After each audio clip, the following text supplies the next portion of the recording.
Yeah, he's like a skin graft on a leper. You know, he's always there trying to bring quality. You know, he's always been about that. When he wrote like The Glass Teeth, it was a great criticism of the death of television and the transformation of television into a medium versus media something that can transform versus something that's just to conform.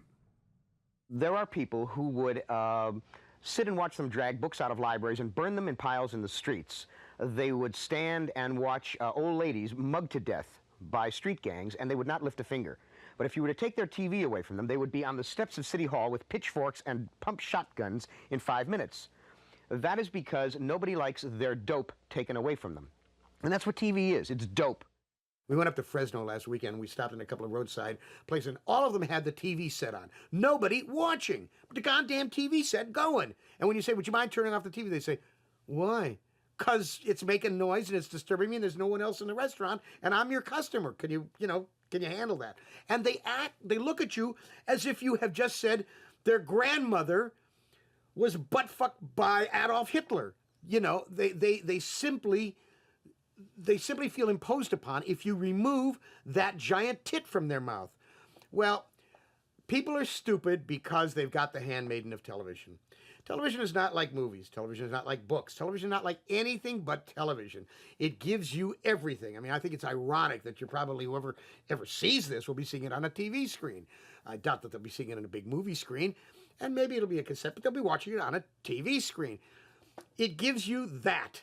It's not like radio. Radio is wonderful. Radio, you create it in your mind and you can see it. You can make it just as colorful and as smart and as opulent as you wish it to be. On television, that's it. That's what you get, and that's the whole thing.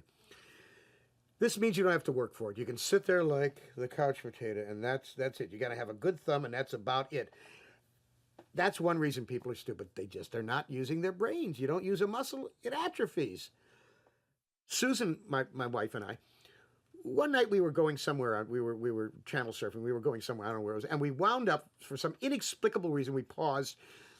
I don't know why. We paused and we're watching The Weakest Link.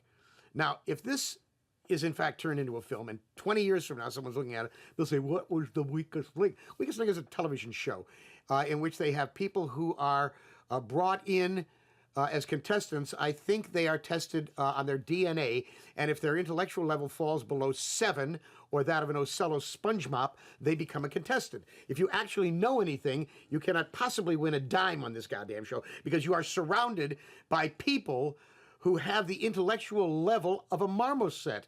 So one of the people who was I mean, she weathered the first couple of rounds, I guess, and here she was standing there.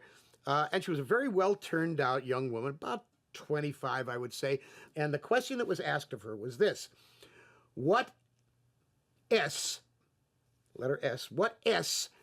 who was a star of Lawrence of Arabia, wrote a long-running, award-winning bridge column? Well, okay, it's not a terribly obscure piece of information. I know some of you know it. I know you know it. But even if you don't know that it was Omar Sharif, her answer was Naomi Campbell. Now, this is wrong in so many ways that Susan and I sat there with a hypertension buzz running through our head as if we had stuck our hand into a generator. A, there's no S in Naomi Campbell.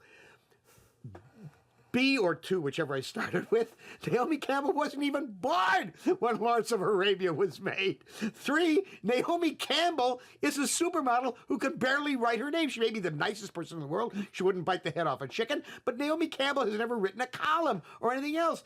And this answer was so stupid, was so wrong, was so illiterate, so culturally devoid of any resonance at all, that around this house, it now became the answer to every question. What was the name of the ship that struck an iceberg in the North Atlantic and sank? The Naomi Campbell. Who was it who discovered radium? Naomi Campbell. Name the 3rd president of the United States? Naomi Campbell. Naomi Campbell is now the answer in our household. Whenever we want to sound like an absolute gibbering orangutan, we use Naomi Campbell.